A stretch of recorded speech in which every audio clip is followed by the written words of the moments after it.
जी अस्सलाम वालेकुम स्टूडेंट। उम्मीद करता हूँ आप खैरियत से होंगे। तो आज के इस लेक्चर में हम एक्सरसाइज 5A क्वेश्चन नंबर 4 तक के इंशाल्लाह सॉल्व कर लेंगे। अगर टाइम मिला तो 5 भी कर लेंगे। ठीक है, 1 to 6 इसका सॉल्व करना है। तो डियर स्टूडेंट, सबसे पहले क्वेश्चन में आपसे कह रहा है कि आपके पास फॉर्मूला बनाना है एन टर्म का। एक आपको सीक्वेंस दी हुई है 1 2 3 4। ठीक है भाई, इसको हम देख लेते हैं।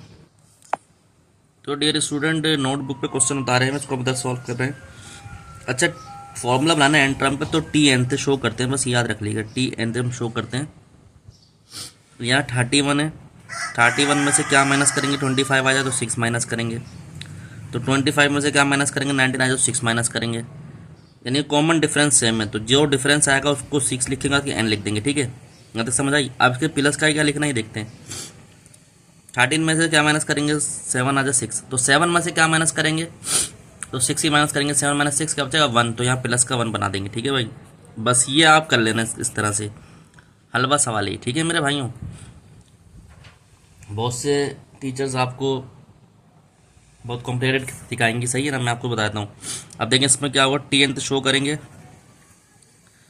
8 में से क्या माइनस करेंगे, 5 बन रहा है, 3 3 माइनस करेंगे, 5 बन रहा है।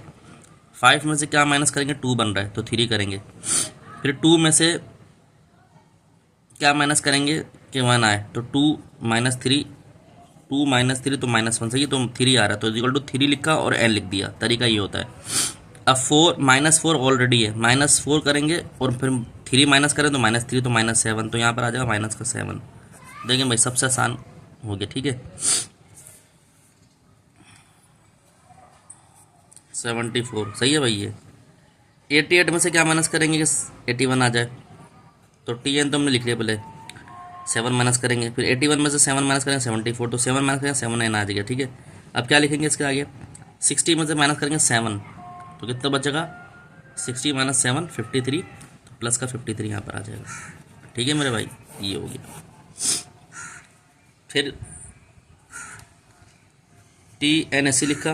2 में से, अच्छा ये 21 है स्टूडेंट, ये 2, ये 5 है, 2 8 है, सही है। 2 में से क्या माइनस करेंगे, 5 बन रहा है, तो 2 माइनस 5 बनाना है, -3 करेंगे तो -3 करेंगे, यानी +3 कर रहे हैं तो 5 बन रहा है, फिर +3 कर रहे हैं 8 बन रहा है, +3 कर रहे हैं 11 बन रहा है। तो ये -3 एन ऐसे लिखा, सही, क्योंकि माइनस माइनस करते हैं ना, डिफरेंस लोगे तो माइनस आएगा। जैसे 2 - 5 इस तरह लिख सकते हैं, 2 - 5 -3, ये भी बता सकते हैं। 5 - 8 -3, तो -3 एन प्लस 14 -3 11 बचेगा। ठीक है, तो यहाँ पर बचेगा -3 एन, ओ सॉरी, माइनस +17, ये आंसर आएगा। ठीक है भाई, जी स्टूडेंट, अब क्वेश्चन नंबर 2 पे आ जाएं। तो 2 में हमसे कह रहा है, देखें, given that the n term of a sequence is 2n + 5, n term दी हुई है। Find the fifth term, eight term, ये फिफ्थ टर्म मालूम करनी है, एट टर्म मालूम करनी है, और यहाँ पर लोएस्ट मल्टीपल ऑफ मालूम करना है 5 और 8 का, सही है। ये हम देख लेते हैं। फिर 2 के बाद 3 भी इसी तरह ही है, 4 भी इसी तरह ही है। ठीक है भाई, तो डियर स्टूडेंट, यहाँ पर मुझे दिया हुआ है, तो टी एन दिया हुआ है 2n + 5। फर्स्ट में कह रहा है फिफ्थ टर्म मालूम करें, तो किस तरह होगा भाई, टी 5 रखा, 2 रखा, एन की जगह 5 रखेंगे, 5 + 5, 2 5 ज़ा 10, 10 + 5 15, तो टी 5 कितना आ गया, 15, सही है भाई।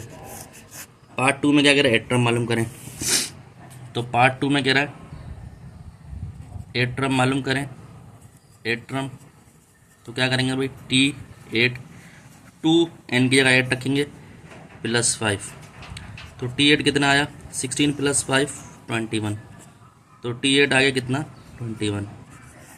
ठीक है भाइयों, अब पार्ट 3 में कह रहा है एलसीएम मालूम करना है, लोएस्ट कॉमन मल्टीपल। एलसीएम को हम कहते हैं किसका, फिफ्थ टर्म का है 20 15 और 21। ठीक है मेरे भाई, निकाल लेते हैं भाई। 3 5 ज़ा 3 7 ज़ा 5 1 ज़ा 7 ऐसी 7 1 ज़ा 7, सही है भाई।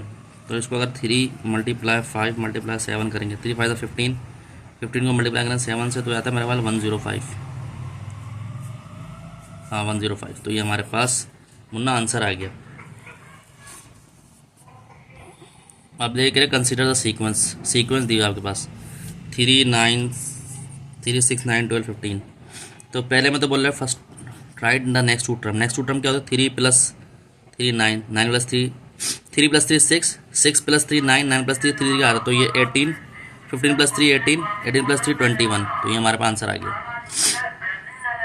दूसरे में आपको कह रहा है write the next two term find the formula in term of n. Formula मालूम करना है भाई। तो फॉर्मूला क्या है मेरे भाइयों, टी एन लिखा, डिफरेंस देख कितने का आ रहा है 15 माइनस 12 3 का आ रहा है, 12 माइनस 9 3 का आ रहा है, सही है 3 आ रहा है यहाँ पर, ठीक है भाइयों।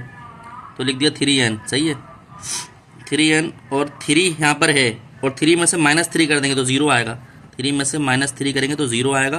तो बस 3n ही लिखेंगे, ये हमारा दूसरे का आंसर हो गया। प्लस माइनस करके कुछ नहीं लिखेंगे क्योंकि 0 आ रहा है। अगर आप चाहें तो +0 भी लिख सकते हैं, सही है भाइयों। तीसरे में कह रहा है आपके पास हैंस फाइंड 108 टर्म। तो tn हमारे पास 3n आया था, 105 टर्म बोला तो t 105 ऐसे लिखा, 3 105 कर लेते हैं। तो यहाँ पर आपके पास जब 105 3 से मल्टीप्लाई होगा, 3 5 15 1 इधर चले गया, 1 आ गया, 3 1 3, तो ये आ गया 315। तो ये आ गया T105 315, ठीक है मेरे भाई, ये आंसर हो गया भाई। तो ये हमने क्वेश्चन नंबर 4 सॉल्व कर लिया मेरे बच्चों। अब 3 सॉल्व कर लिया, अब 4 की बारी आ जाए भाई। 4 में क्या कह रहा है मेरे भाइयों, पहला दिया हुआ भाई, पहले का आंसर लिख लें, सॉल्व कर लेते हैं यहाँ पर। नेक्स्ट टू टर्म मालूम करनी है, 10 प्लस 4 14 प्लस 4 8 28 प्लस 4, तो प्लस 4 का आ रहा है, 26 प्लस 4 30 36 प्लस 4 34। तो भाई 2 टर्म मालूम हो गई, फॉर्मूला लिख दो भाई दोबारा। तो tn 4 का तो आ रहा डिफरेंस आपको, तो 4n लिख दिया, ठीक है। अब मालूम क्या करेंगे, 10 माइनस जो हम 4 आ रहा डिफरेंस आ रहा माइनस करते हैं -6, तो 4n + 6 आ गया आंसर, ठीक है। तीसरे में क्या कह रहा है भाई, फाइंड 200 टर्म्स, 200 ऐसे लिखा, 4 इसकी जगह 200 लिखा +6।